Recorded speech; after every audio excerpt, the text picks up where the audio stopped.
Hello everyone, I am Dr. Bojimwal and you are watching my YouTube channel. Dear students, आज हम इस video में बात करेंगे फंक्शन ऑफ किडनी। किडनी के बहुत ही इम्पॉर्टेंट फंक्शन है हमारी बॉडी में, तो वन बाय वन हम यहाँ पे डिस्कस करेंगे तो किस तरीके से हमारी बॉडी के अंदर किडनी अपना फंक्शन प्ले करती है। तो सबसे पहले हम बात करेंगे kidneys excrete waste product from our body.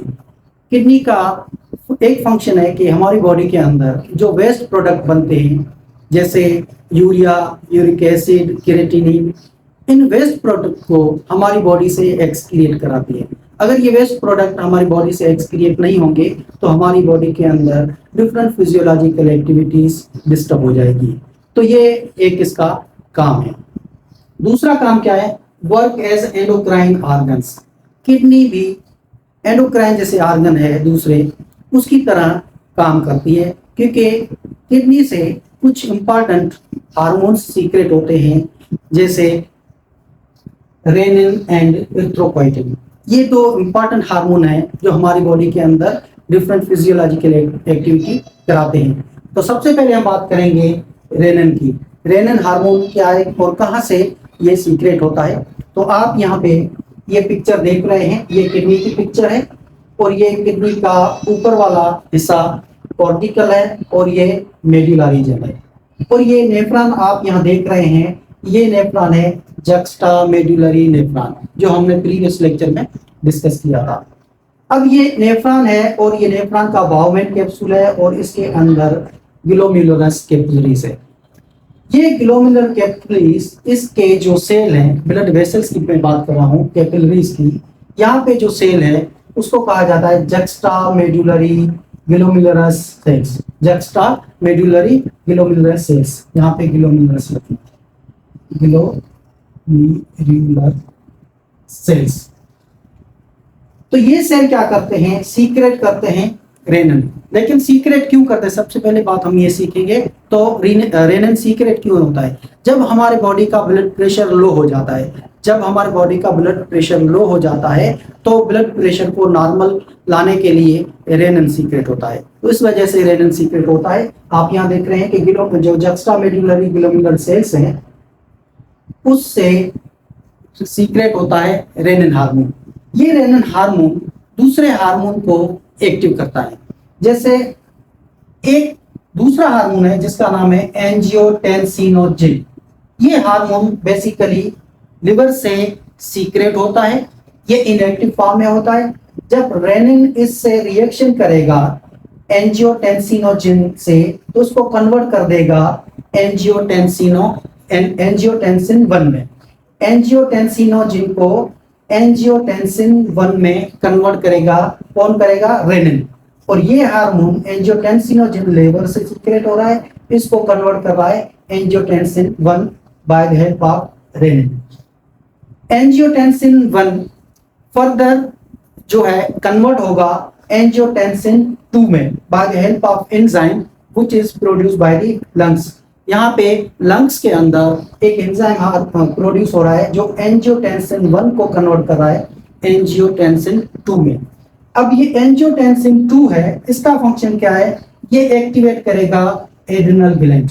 जो किडनी के ऊपर ग्लैंड होता है उसे हम कहते हैं एड्रिनल ग्लैंड। एंजियोटेंसिन 2 एक्टिवेट करेगा एड्रिनल ग्लैंड को। वहां से एक और हार्मोन सीक्रेट होगा जो आपको पता है, अल्डोस्टेरोन। अल्डोस्टेरोन एड्रिनल ग्लैंड सीक्रेट कर रहा है इन रेस्पॉन्स ऑफ एंजियोटेंसिन 2 की वजह से। ये इसको सिग्नल देगा, एड्रिनल ग्लैंड एक हार्मोन सीक्रेट करेगा अल्डोस्टेरोन। ये अल्डोस्टेरोन किडनी के अंदर जाके रीअब्जॉर्प्शन कराएगा सोडियम एंड वाटर। जब ये रीअब्जॉर्ब होंगे सोडियम एंड वाटर हमारे ब्लड के अंदर, तो ब्लड प्रेशर जो लो था वो जो है अपनी नॉर्मल पोजीशन पे आ जाएगा। तो इस तरीके से रेनिन अपना काम करता है। दूसरा हार्मोन क्या है? इरिथ्रोपोइटिन। इरिथ्रोपोइटिन भी किडनी से प्रोड्यूस होता है, सीक्रेट होता है। आप यहाँ पे कॉर्टिकल रीजन दोबारा यहाँ पे आप देख सकते हैं, यहाँ पे ये नेफ्रॉन की स्ट्रक्चर, लेकिन इस टाइम ये नेफ्रॉन से यहाँ ब्लड से सीक्रेट नहीं होगा, बल्कि यहाँ पे दूसरे सेल हैं इंटरस्टिशियल सेल्स, यहाँ पे दूसरे सेल से नेफ्रॉन के अलावा ये सेल इरिथ्रोपोइटिन हार्मोन सीक्रेट करते हैं। इरिथ्रोपोइटिन हार्मोन का फंक्शन क्या है और ये किसके रेस्पॉन्स में सीक्रेट होता है? बेसिकली जब रेड ब्लड सेल की कंसंट्रेशन हमारे बॉडी के अंदर लो हो जाए तो ये सीक्रेट होता है। इसका काम क्या है? ये जाके हमारे रेड बोन मेरो वहाँ पे सेल है उनको एक्टिवेट करेगा, फिर रेड ब्लड सेल की प्रोडक्शन होगी। या आपने हाई एल्टीट्यूड पे देखा होगा, वहाँ पे ऑक्सीजन की लेवल लो है तो वहाँ पे भी ये हार्मोन सीक्रेट होता है ताकि ज्यादा रेड ब्लड सेल बने और वो ऑक्सीजन जो है अपनी बॉडी को जो है कंप्लीट सप्लाई दे, तो वहाँ पे भी ये हार्मोन जो है सीक्रेट होता है। The next function of kidney produce active form of vitamin D. Vitamin is very important for our body functions.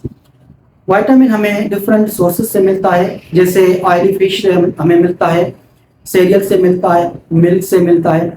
लेकिन ये विटामिन इनएक्टिव फॉर्म में हमारे बॉडी में होता है, इसको एक्टिव कराने में किडनी का बड़ा रोल है। तो किडनी एक एंजाइम प्रोड्यूस करती है, उस एंजाइम का नाम है 1-अल्फा हाइड्रोक्सिलेज। उसका काम क्या है? इनएक्टिव विटामिन को विटामिन D3 एक्टिव में कन्वर्ट करता है। विटामिन D3 क्या करता है कि हमारे बोन के अंदर कैल्शियम एंड फास्फोरस को एब्जॉर्ब कराता है, जिससे हमारे जो बोन है वो स्ट्रांग होते हैं।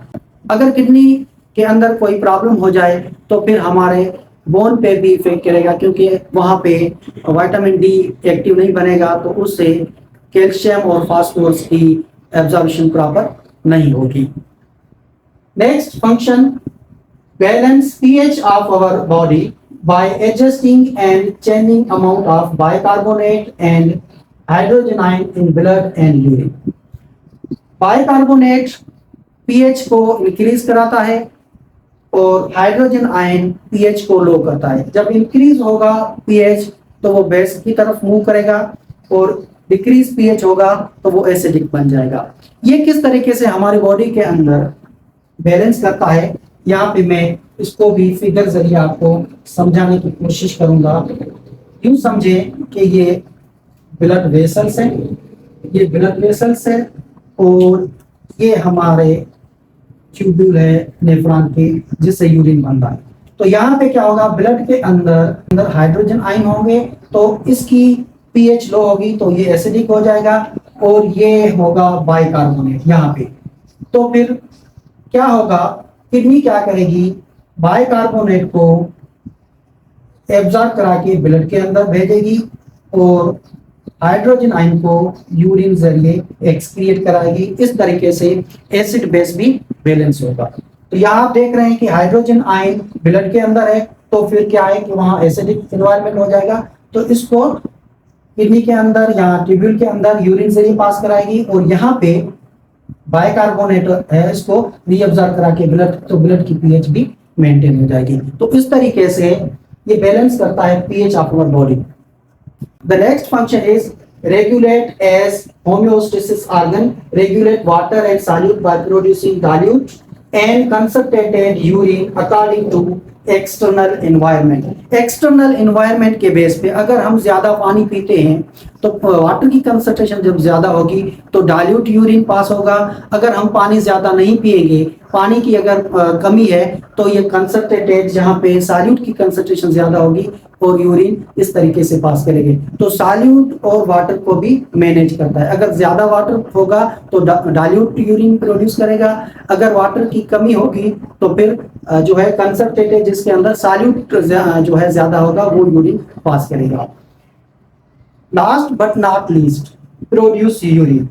ये बहुत ही इंपॉर्टेंट फंक्शन है जो हमने लास्ट में डिस्कस किया, लेकिन ये लिस्ट नहीं है क्योंकि ये बहुत ही इंपॉर्टेंट फंक्शन है किडनी का, और वो है प्रोड्यूस करना यूरिन।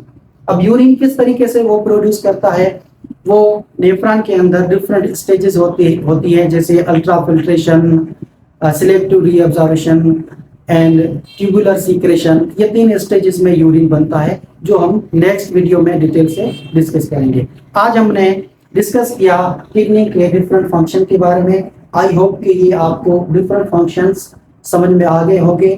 अगर आपको फिर भी कोई क्वेश्चन है तो आप कमेंट में मुझे क्वेश्चन कर सकते हैं, मैं उसका रिस्पॉन्स दे दूंगा। Thank you very much.